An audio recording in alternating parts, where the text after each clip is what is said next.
안녕하십니까. 사람의 언어, 행동은 과연 베푼 만큼 되돌아가는 것인가 하는 말씀을 드리겠습니다. 조국 전 법무부 장관 딸 조민 씨의 고려대학교 입학도 취소됐습니다. 고려대는 2010학년도 입시 전형을 위해 본교에 제출한 학교 생활기록부를 제출받아 검토한 결과 법원 판결에 의해 허위이거나 사실이 아니라고 판단한 내용이 기재되어 있음을 확인했다고 밝혔습니다. 따라서 대학 측은 지난 2월 25일 입학 취소 처분 결재를 마친 뒤 28일 결과 통보문을 대상자에게 발송했고 3월 2일 조민 씨가 수신한 사실을 확인했다고 밝혔습니다. 부산대는 4월 5일 조민 씨의 2015학년도 의전원 입학을 취소하기로 결정했고 보건복지부도 조민의 의사면허 취소 절차에 들어갈 예정입니다. 대법원은 지난 1월 27일 정경심 전 동양대 교수가 딸 조민 씨의 동양대 표창장을 위조하고 입시에 부정한 영향력을 행사한 혐의, 업무방해 등으로 징역 4년을 선고한 원심을 확정한 바 있었습니다. 그러자 조 전 장관은 8일 페이스북을 통해 두 학교의 결정에 대해 즉각 무효 확인 소송을 제기했다면서 송곳으로 심장을 찌르고 채칼로 살갗을 벗겨내는 것 같은 고통을 느낀다. 제 배우자 재판에 대해 사실과 법리 판단에 심각한 이견이 있었다. 그 결과에 승복했던 것처럼 제 딸 재판 결과에도 승복할 것이다. 다만 과도한 권익 침해가 있는지에 대해 면밀히 살펴달라고 읍소를 할 뿐이다. 아비로소 윤석열 대통령 당선인에게 이제 만족하시냐고 묻고 싶다. 윤석열 검찰은 사모펀드 건으로 법무부 장관 후보자를 잡아넣지 못했지만은 자식의 인턴 체험 활동을 문제 삼아 끌어내렸고 배우자를 잡아넣었다. 그 결과 자식의 입학은 취소됐다. 그 수사 덕분에 윤석열 검찰총장은 일약 대권 주자로 자리 잡았다. 제 가족 전체의 도륙을 도모하는 기획과 그에 따른 대단한 정치적 성공이었다고 했습니다.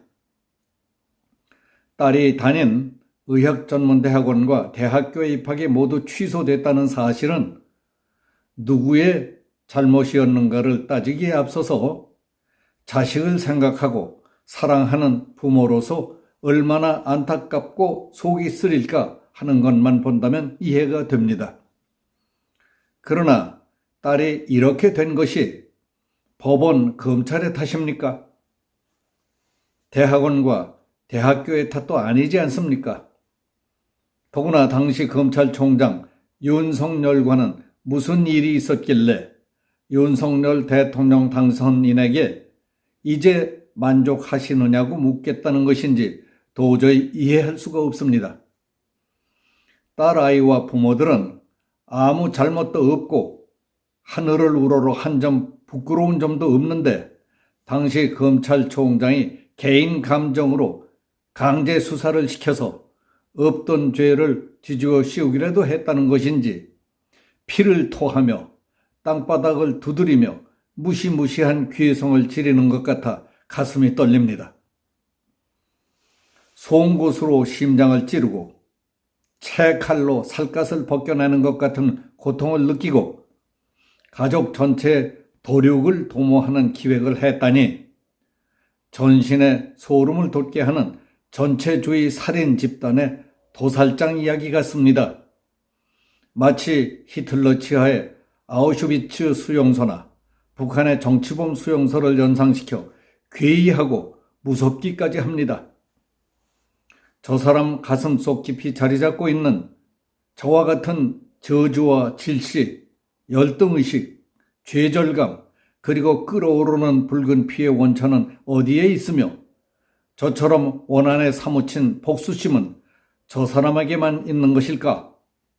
지난 5년 동안의 집권 과정에서 저 사람 같은 희생자는 아무도 없었을까?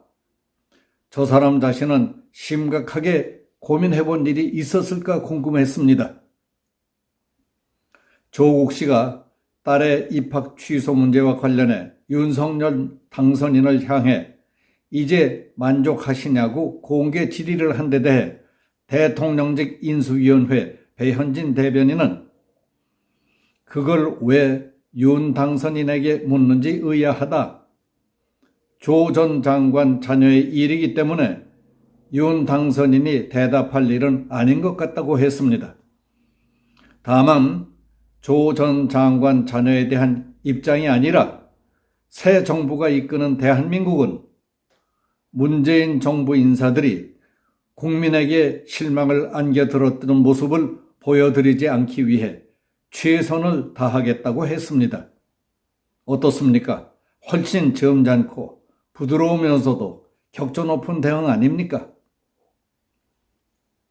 서민, 단국대학교 의과대학 교수는 자신의 블로그에 조 씨 관련 기사를 올리고 조국은 가족 인질범이라고 했습니다. 똑같은 거짓말을 100번, 1000번 한다고 참이 되진 않는다. 그런데 그 불가능한 미션에 도전하는 사람이 있는데 그가 바로 조국이라고 말했습니다. 그는 지난 2년 반 동안 딸의 입시 부정에 대해 끊임없이 거짓말을 했다. 하지만 아무도 그의 말을 믿지 않았다.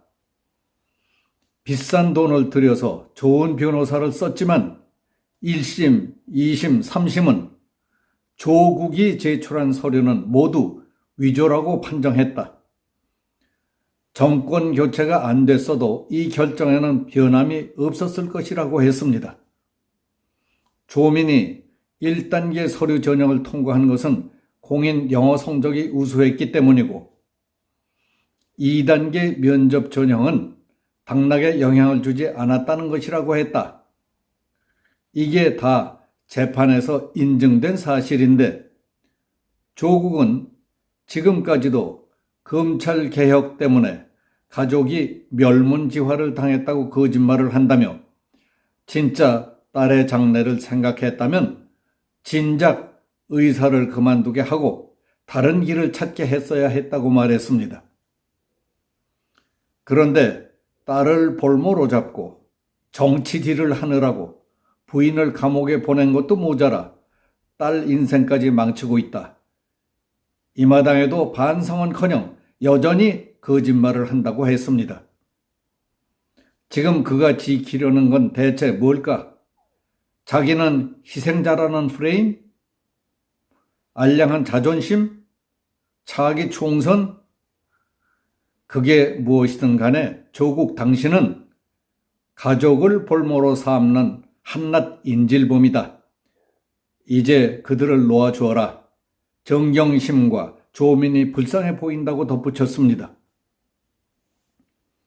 송곳으로 심장을 찌르고 채칼로 살갗을 벗겨내는 것 같은 고통을 느끼고 가족 전체에 도륙을 한 것 같다는 주체할 수 없는 감정, 거기에 산더미같이 돌아간 반응들은 얼음장보다 차갑고 바위보다도 무거운 비난과 질책의 메아리뿐이었습니다.